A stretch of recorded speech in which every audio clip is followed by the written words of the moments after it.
Okay, so last class के अंदर हमने करा कि भाई what is the relationship between total revenue, average revenue and marginal revenue under perfect competition. Perfect competition की खास बात क्या थी उत्कर्ष? प्राइस कांस्टेंट रहता था।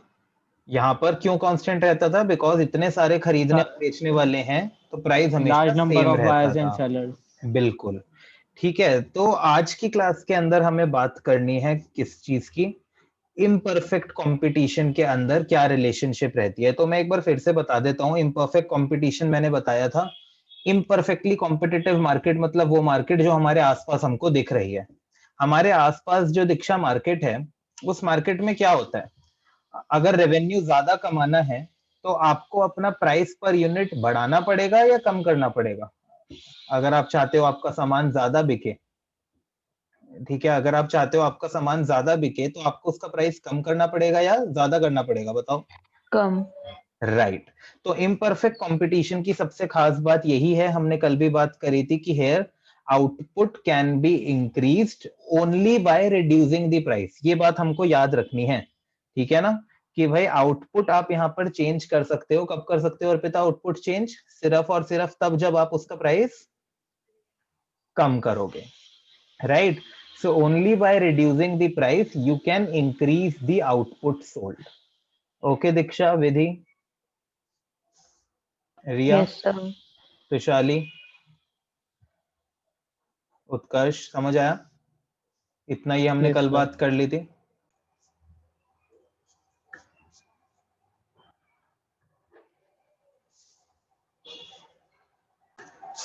चलो वीडियो ऑन करो, करो करो वीडियो ऑन सब। ठीक है, तो अब हम पढ़ेंगे रिलेशनशिप किसके अंदर? हमारे इम्परफेक्ट कंपटीशन में। तो इम्परफेक्ट कंपटीशन का भी एक स्केड्यूल बना लेते हैं। सबसे पहले हेडिंग लिख लेते हैं थोड़ी अच्छे से, रिलेशनशिप बिटवीन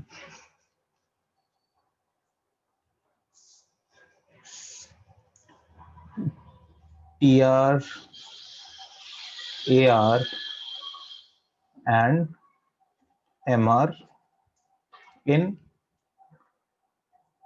imperfect competition.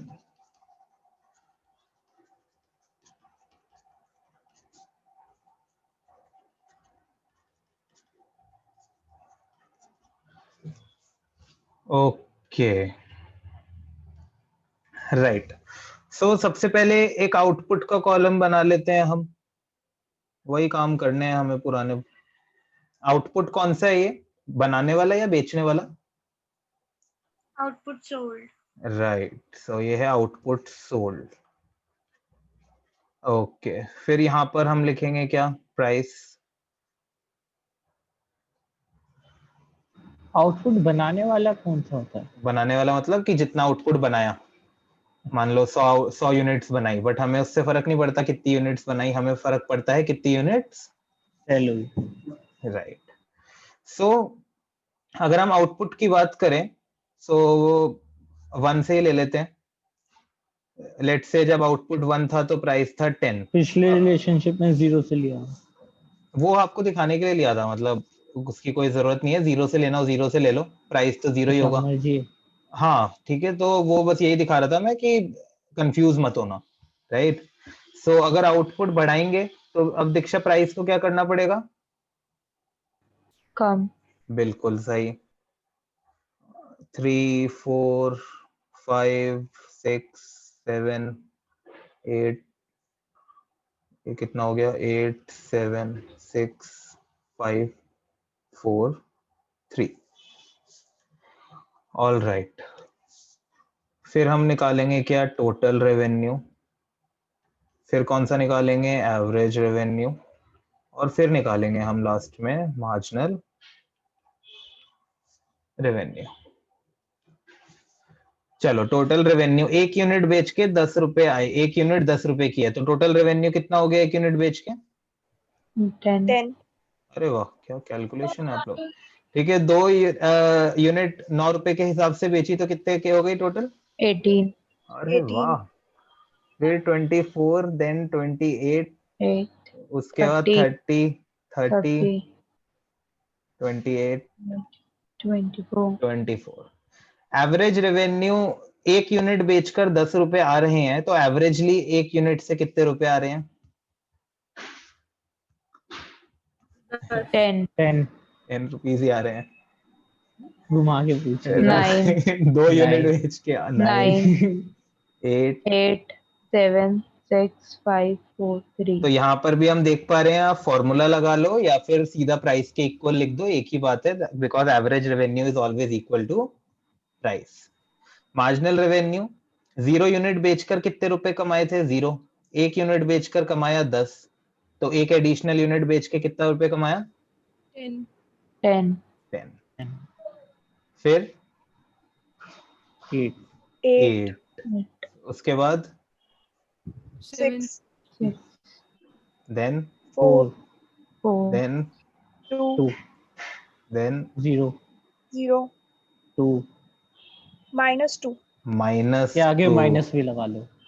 ठीक है, फिर -6 -6, 4, -4। ठीक है, तो अब वैसे क्या कहते हो, ग्राफ तुम लोगों से बनवाऊं टीआर का? सर वही सेम पुरानी कहानी है। क्या? मार्जिनल रेवेन्यू वाला समझ नहीं आया। मार्जिनल रेवेन्यू क्या होता है? मार्जिनल रेवेन्यू बताओ। जो नेक्स्ट यूनिट से डिराइव हुई हो, मतलब एडिशनल यूनिट के आने हाँ, से कुछ मिले। तो एक यूनिट बेचकर कितने रुपए कमा रहे थे? 10, 10। 2 यूनिट बेचकर कितने कमा रहे थे? 18। हाँ, ओ अच्छा, okay okay okay. Right? So addition in the total revenue by selling one more unit of the commodity. Okay.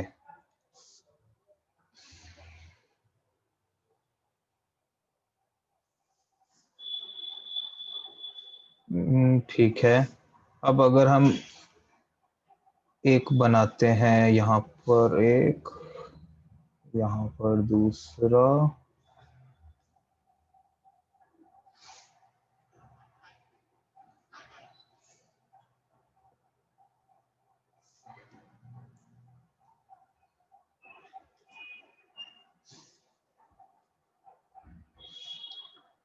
ऊपर वाले पे टीआर बनाना है, नीचे वाले पे एआर बनाना है, हम जो और नीचे कंसीडर वाले पे करके एआर और एमआर, मतलब।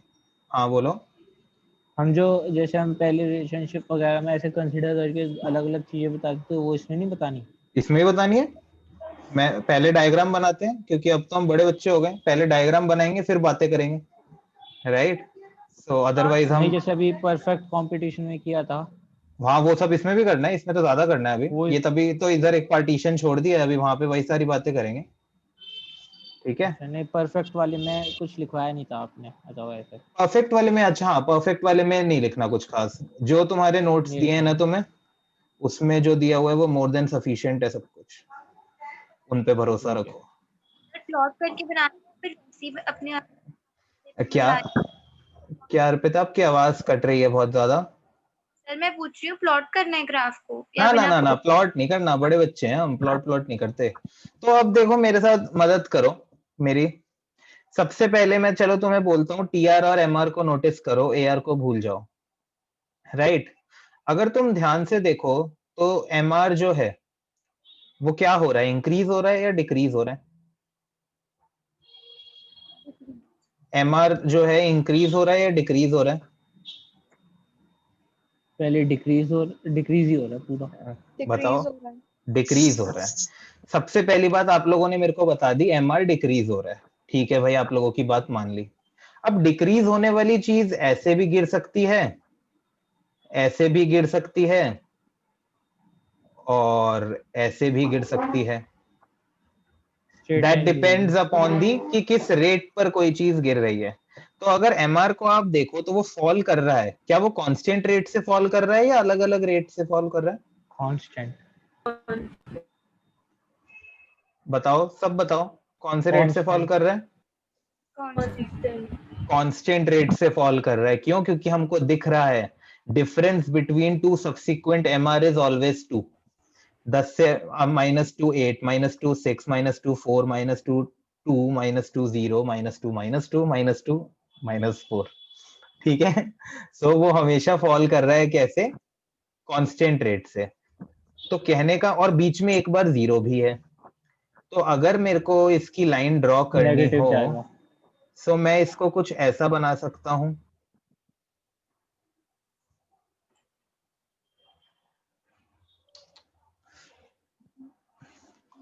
ऐसा। क्या मैं कह सकता हूं कि MR कुछ ऐसा होगा? बताओ भाई। थोड़ा और ऊपर से बना देते हैं, कभी कभी अच्छा लगता है हमको ऊपर से बनाना। ऐसा बना देते हैं, राइट? पहले कैसे भी बना सकते हो।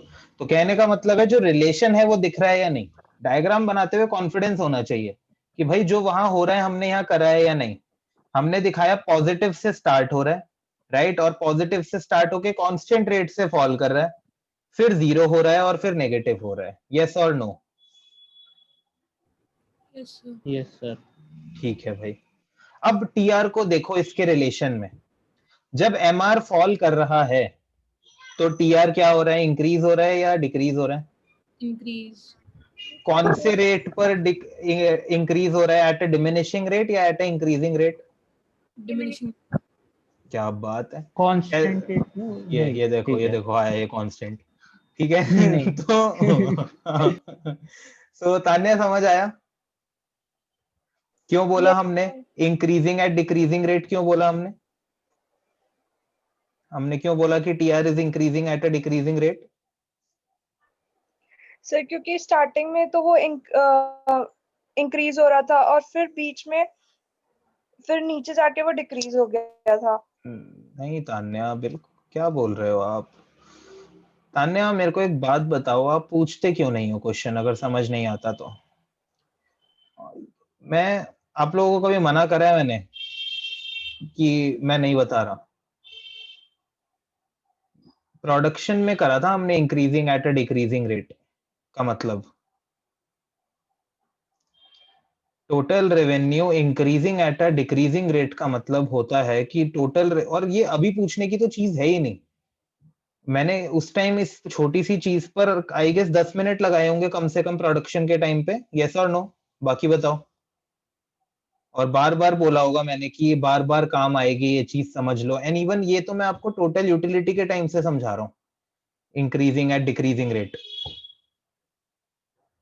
जब हमारा टोटल रेवेन्यू बढ़ रहा है बट जो उसमें इंक्रीज है वो हमेशा पहले से कम हो रहा है, कहने का मतलब है कि एमआर कॉन्स्टेंटली कम हो रहा है।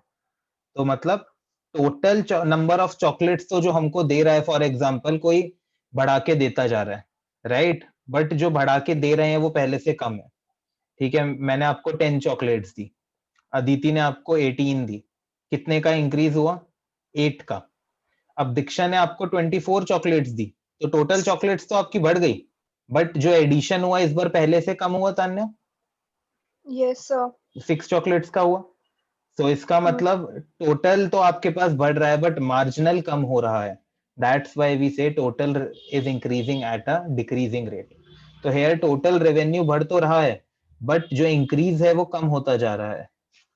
तो इसका मतलब total revenue is increasing at a decreasing rate. और जब मार्जिनल रेवेन्यू 0 है तो टोटल रेवेन्यू क्या है हमारा? Maximum and constant. Maximum and constant. Maximum and constant.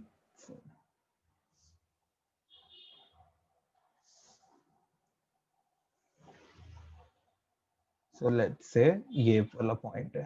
और उसके बाद जब मार्जिनल रेवेन्यू फॉल हो रहा है, नेगेटिव हो रहा है, तो टोटल रेवेन्यू क्या हो गया? डिक्रीज। डिक्रीज हो रहा है। डिक्रीज हो रहा है, राइट? तो इसके अंदर हम AR नहीं बनाएंगे? बनाएंगे, अभी बनाएंगे, ऐसे कैसे नहीं बनाएंगे।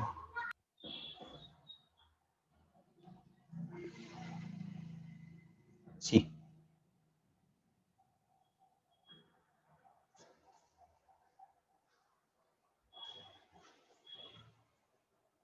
सर इसमें कांस्टेंट नहीं है। मुझे तो दिख रहा है। नहीं है। सर इसकी शक्ल तो वैसी बनेगी ना पहले कोबरा जैसे वाली। नहीं सर, पॉइंट्स का फर्क आ रहा है। कोबरा, लग ओ नहीं ओ रहा। पॉइंट का फर्क। कैसे कैसे? ये जो है ना, ये देखो, ये देखो है ना, ये कांस्टेंट वाला है, ठीक है, नहीं है, बकवास नहीं नहीं करेगा कोई अब। नहीं। ठीक है, सो ये जो है हमारा हो गया, क्या हो गया, सर आप कौन सी शेप अभी कौन सी कह रहे थे इसकी? कोबरा वाली। कोबरा शेप है इसकी। सर ये कर्व गलत नहीं बना क्या गलत बना है इसमें? टीआर वाला, क्योंकि पहले तो डिमिनिशिंग रेट पे इंक्रीज हो रहा है ना, तो ऐसे थोड़ी बनेगी शेप। कैसी बनेगी फिर?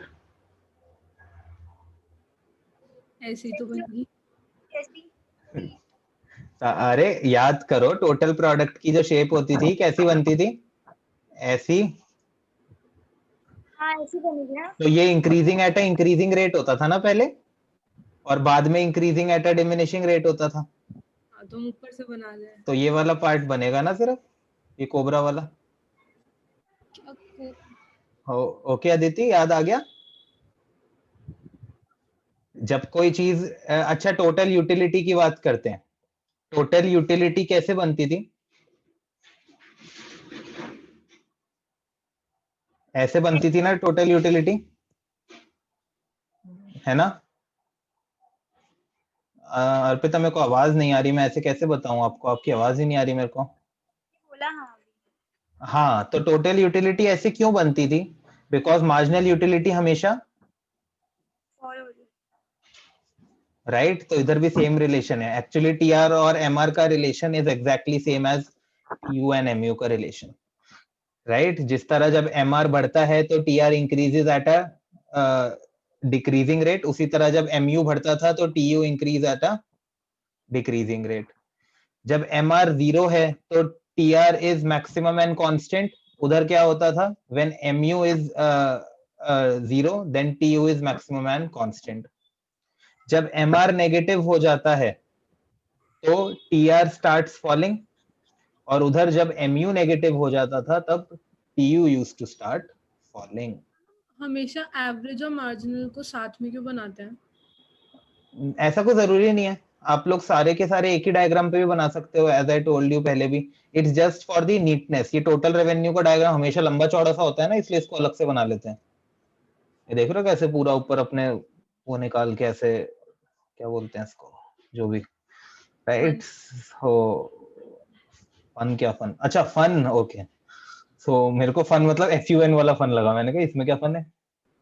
सो ओके, अब AR और MR को देखो ध्यान से, राइट। अब AR, अच्छा सबसे पहले ऐसा करते हैं, अब हमने एक पेज पर इतना सब कुछ कर ही लिया है तो उसका फायदा भी उठाते हैं।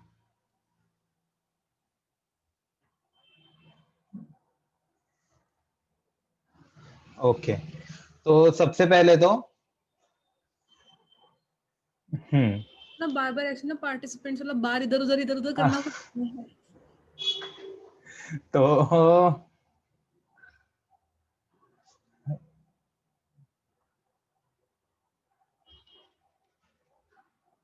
वो जगह बनानी पड़ती है ना भाई। हाँ, तो अब भाई मेरे को रिलेशनशिप बता दो टीआर और एमआर का। सबसे पहले तो when MR increases, TR increases at increasing rate. TR increases eight, Increasing rate. सुन लो भाई सर बात। हमारी इंक्रीज कहाँ हो रहा है? सर MR, हाँ MR इंक्रीज कहाँ होता इंक्रीज कहाँ हो रहा है? तो ठीक है, decrease. So when MR decreases, हाँ तुषाली एक मिनट, तुषाली बताएगी, when MR decreases then TR increases at diminishing rate. TR increases at diminishing. आपने MR increases लिखा था ना, तो मैंने वो तो ये increase। बोलना होता है ना कि आप गलत लिख रहे हो, ये थोड़ी ना बोलना होता है, आंसर थोड़ी ना देना होता है जबरदस्ती। अब दीक्षा बताएगी, when MR is 0, It is TR is maximum and constant. हाँ TR is maximum and Constant. Constant. And MR is negative, TR starts decreasing. अब तान्या बताएगी, मैंने बोल व्हेन दिया, मैंने बोल दिया। When MR become negative. when MR is negative then TR starts falling. falling. Okay, इतना समझ में आया सबको? ओके, ठीक है। अब बनाते हैं हम अपना MR AR। ओके, अगर आप लोग ध्यान से देखो तो AR और MR का स्टार्टिंग पॉइंट क्या है? सेम है। तो इतना तो हमको पता है कि ये भी यहीं से स्टार्ट होगा, AR भी, राइट। और अब उसके बाद आप बताओ, AR जो है वो कांस्टेंट रेट से फॉल कर रहा है, डिक्रीजिंग रेट से या इंक्रीजिंग रेट से? कांस्टेंट। बाकी सब भी बताओ। कांस्टेंट। Constant, right. तो मतलब AR की भी जो फॉलिंग लाइन है वो सीधी ही बनेगी, है ना। अब ऑप्शन है हमारे पास दो। AR की लाइन ये बनेगी, राइट, AR की लाइन ये बनेगी, या फिर AR की लाइन ये बनेगी। दोनों में से एक ही सही आंसर है, क्योंकि भाई देखो स्टार्टिंग पॉइंट सेम है, कांस्टेंट रेट पे फॉल कर रहा है, और ऑब्वियसली MR से फिगर अलग है तो लाइन तो अलग ही बनेगी, है ना, क्यों ये अलग फिगर्स हैं, ये अलग फिगर्स हैं। और सर वैसे भी लेकिन अगर हम इसे एवरेज ग्राफ पे एक, बनाते हैं, हाँ हाँ एक मिनट, और वैसे भी एवरेज कभी नेगेटिव नहीं होता, तो सेम लाइन तो हो ही नहीं सकती। पहले बनाई थी, जो सबसे जो राइट पहले बनाई है। चलो ऐसा करते हैं, यहाँ पर लिख लेते हैं V फॉर विधि। विधि के अकॉर्डिंग तो ये वाली लाइन है भाई, ठीक है। और किसके अकॉर्डिंग ये वाली लाइन है? तो शाली के अकॉर्डिंग भी यही लाइन है। और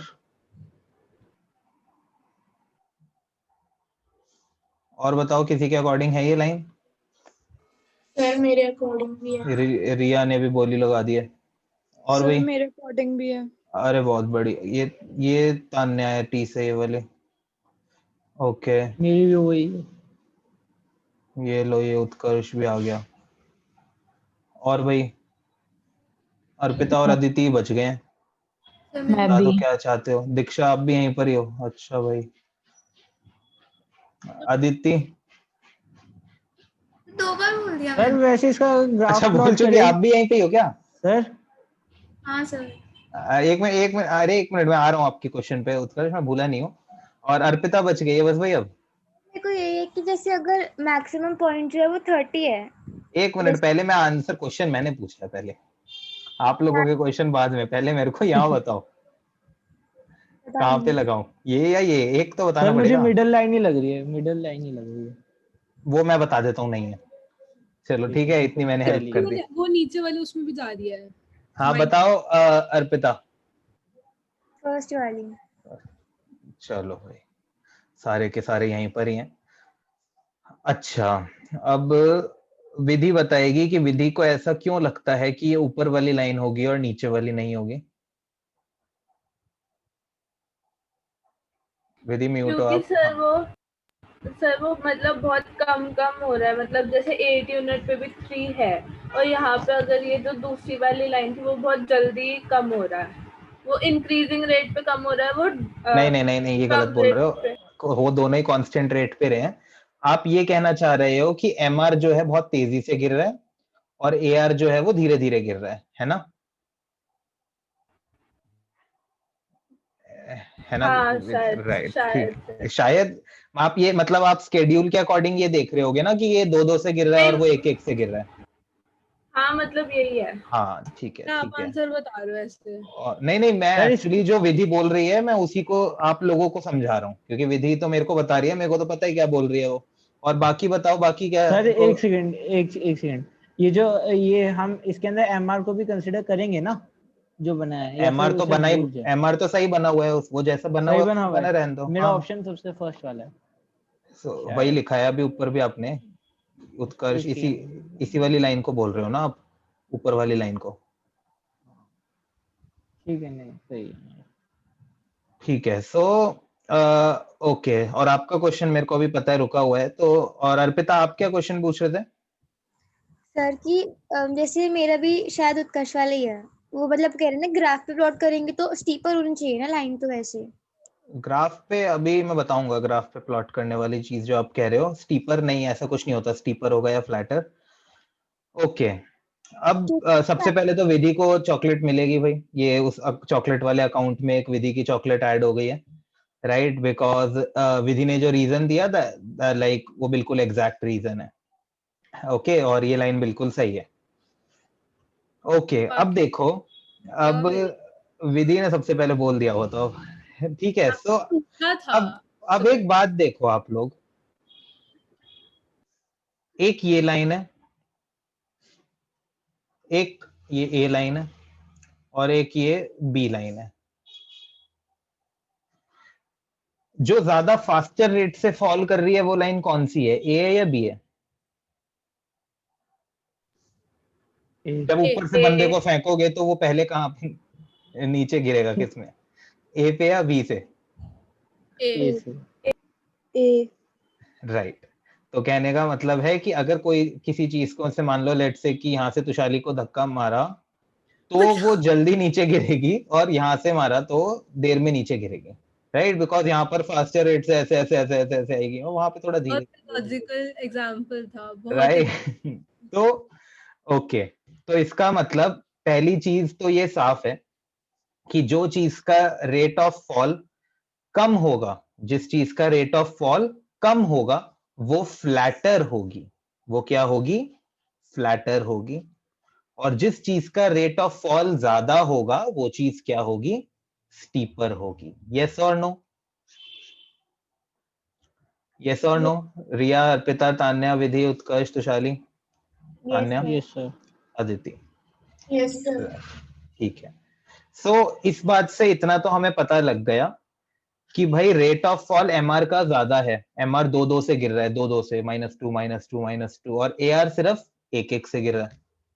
तो इतनी बात तो क्लियर हो गई कि जो स्टीपर वाला है वो होगा क्या? एमआर, और जो फ्लैटर वाला है वो कौन सा होगा? एआर। ओके, यस और नो? Yes sir. ठीक है। अब आती है हमारी कौन सी बात?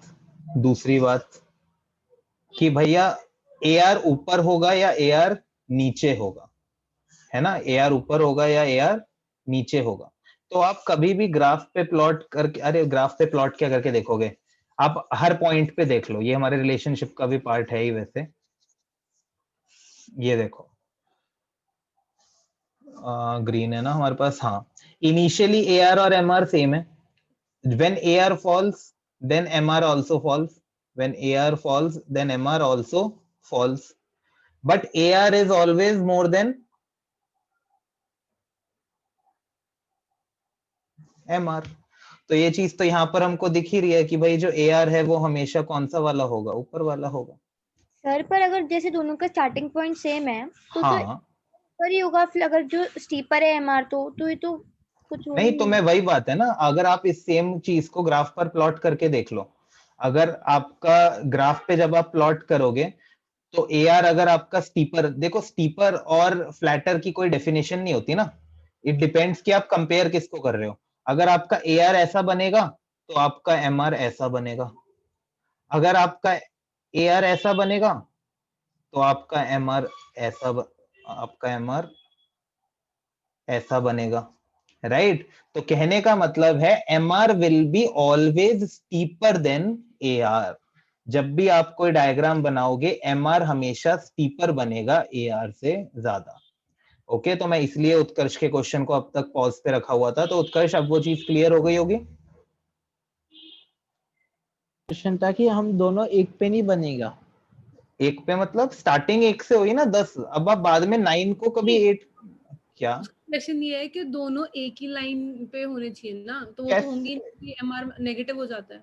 नहीं, वैसे भी उत्कर्ष देखो ना, जब आउटपुट 2 है, आउटपुट 2 है तो वो उसकी वो 9 और दूसरा 8 है। 8 है, हाँ, तो एक कैसे हो सकता है ना, है ना। जब आउटपुट 3 है तो AR जो है वो 8 है और MR 6 है, तो MR is always less than AR, तो हमेशा MR जो है वो AR से क्या रहेगा? नीचे रहेगा। ऑल राइट, अर्पिता आप क्लियर है? Yes sir. Tanya, Vidhi, Diksha? Yes sir. हाँ सर। ओके, सो हाँ, तो अब इसके रिलेशनशिप के पॉइंट कौन बताएगा? 2 ही पॉइंट हैं। सबसे पहले व्हेन मैं ही बता देता हूँ।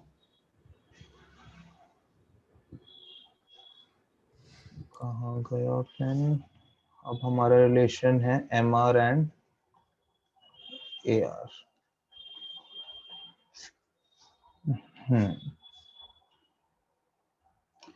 सबसे पहले तो हम कहेंगे व्हेन AR इज कांस्टेंट, मतलब स्टार्टिंग पॉइंट जो है हमारा, उस टाइम पे AR और MR क्या है? Constant. Equal. Right, when AR is constant MR is equals to AR। और when AR falls, MR falls, but MR is smaller than AR. When AR falls MR also falls, but AR is greater than MR. right, so, but MR is always less than AR। Okay, ये तो हुई एक बात। अब आपको एक मजे की बात बताऊं, सो एक्स्ट्रा चीज है थोड़ी सी, बट ठीक है। आप कभी भी नोटिस करो इसके अंदर, राइट, अभी भी कर सकते हो, MR कितने से फॉल हो रहा है? मतलब अब दो ये चीज जो मैं अभी यूनिट बोल रहा हूँ ये आपको कोई एग्जाम में नहीं पूछने वाला, ठीक है, बट स्टिल अच्छी है, इंटरेस्टिंग और इजी सी चीज है। MR कितने से फॉल हो रहा है हमेशा? 2 से। 2 -2 से। और AR कितने से फॉल हो रहा है? -1। -1। राइट। आप कोई भी स्केड्यूल उठा लो, इंटरनेट पे जाना, कोई भी स्केड्यूल उठा लेना, कोई भी इम्परफेक्ट कंपटीशन का, AR MR का, right, you will always find that rate of fall of MR, rate of fall of MR is always double. twice the rate of fall of AR, right? So slope of MR, ज्यादा steeper कौन होता है, MR होता है या फिर AR होता है? AR। उत्कर्ष, ज्यादा MR। स्टीपर वो MR ही बोला मैंने। स्लोप ऑफ आदिति कह रही है इतना सफेद झूठ कैसे बोल लेता है कोई। तो slope of MR is twice of slope of AR। पता है मेरी क्लास 12th के अंदर जब मैंने ये पढ़ा था ना, तो मैंने ये तो कहीं से पढ़ लिया कि स्लोप ऑफ MR, मैंने सिर्फ ये पढ़ लिया कहीं से कि slope of MR is twice the slope of AR। तो एक जनरल, जिस बच्चे को भाई मीनिंग वगैरह ना पता हो, वो क्या सोचेगा, MR 2 गुना है AR का। स्लोप वर्ड को मैंने कोई रेलिवेंस ही नहीं दी अपनी लाइफ में। मैंने ऐसे था, अच्छा MR जो है वो ट्वाइस ऑफ AR है, तो इसका मतलब MR तो हमेशा ऊपर ही बनेगा, राइट। मैंने स्लोप वर्ड नहीं सोचा, मैंने कहा अच्छा MR is twice of AR, तो ऊपर वाला MR होना चाहिए, नीचे वाला AR होना चाहिए। और मैं टीचर के पास चला भी गया था पूछने, सो बट टीचर ने सिर्फ ये बता दिया कि ऊपर वाला AR होता है, नीचे वाला MR, ये नहीं बताया क्यों। तो स्लोप की बात हो रही है। स्लोप का मतलब रेट ऑफ फॉल जो MR का है वो दुगना है rate of fall of AR से, ठीक है। तो ये चीज जो है एक इंटरेस्टिंग ऑब्जर्वेशन है। और अगर आप कभी वैसे एग्जाम में फर्क नहीं पड़ता, एग्जाम में हमें कई बार गलत बनाना पड़ता है, बट अगर आप कभी भी नोटिस करोगे ना, तो आपको एक चीज दिखेगी, मैंने कोशिश करी थी इस डायग्राम में भी, और ये गलतियां निकालते हो आप मेरे डायग्राम में, ठीक है। MR का ये जितना लेफ्ट, मतलब AR जो होगा ना, उसके एग्जैक्टली हाफ पर MR बनता है, क्योंकि twice the rate of fall है ना। तो अगर आप बिल्कुल रिपीट करना एक्यूरेट, अपनी लास्ट लाइन। अगर आप बिल्कुल एक्यूरेट डायग्राम बनाना चाहोगे, तो जो MR की आपकी लाइन है ना, वो बिल्कुल मिडल में से जानी चाहिए AR के, जैसे ये वाला है ना, इसको मैं बनाऊं दोबारा बिल्कुल मिडल में।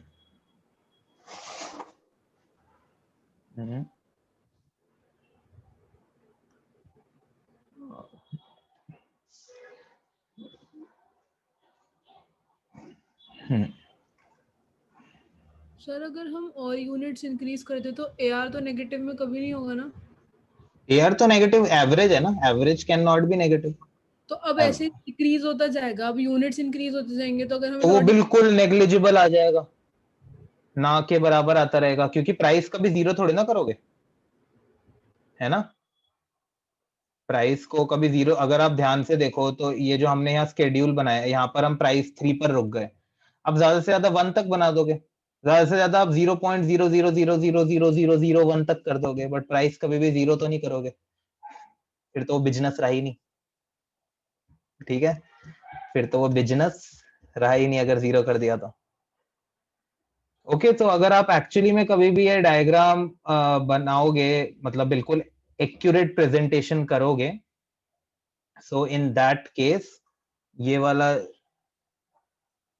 जो एरिया है हमेशा इस वाले एरिया मतलब इसके इक्वल होगा, right, because rate of fall of MR is exactly twice than that of AR।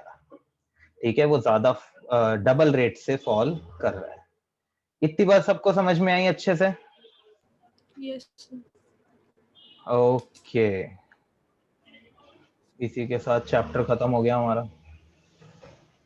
Sir बस हाँ, इस चैप्टर में यही था, छोटा सा प्यारा सा चैप्टर है। प्रोडक्शन वाले चैप्टर की स्टार्टिंग में बताया था आप लोगों को मैंने,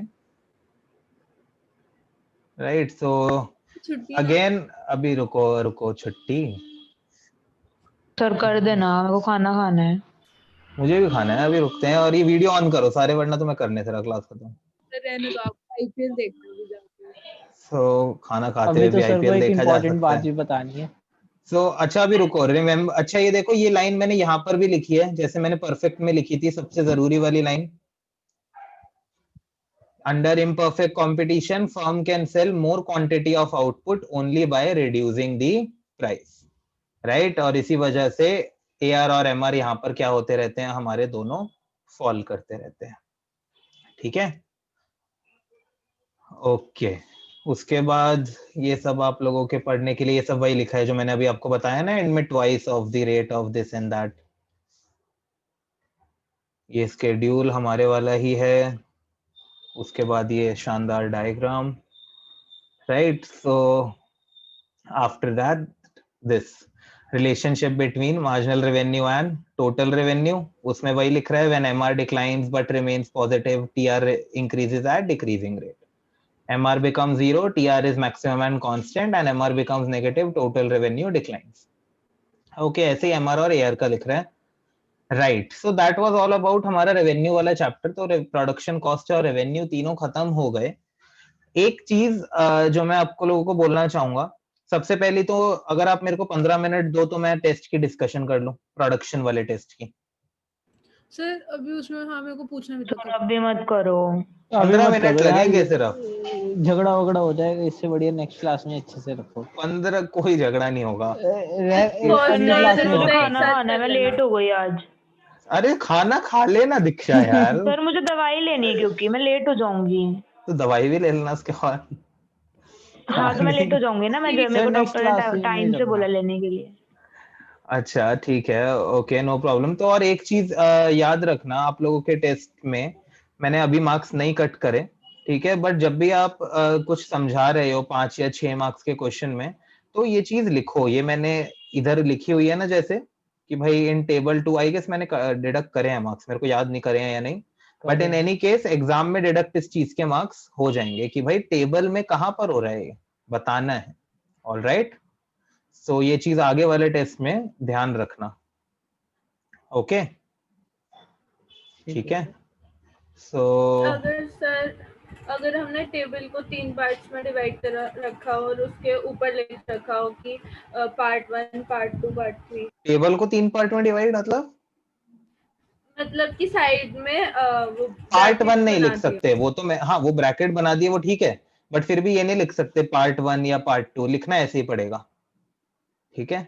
और ज्यादा से ज्यादा तुम ऐसे लिख सकते हो, इट स्टार्ट फ्रॉम 1 की जगह लिख लिया फ्रॉम फर्स्ट टिल 5th, मतलब 1 और 5 की जगह फर्स्ट और 5th लिख लिया ऐसा। Okay okay, so that was all for today's class. Bye.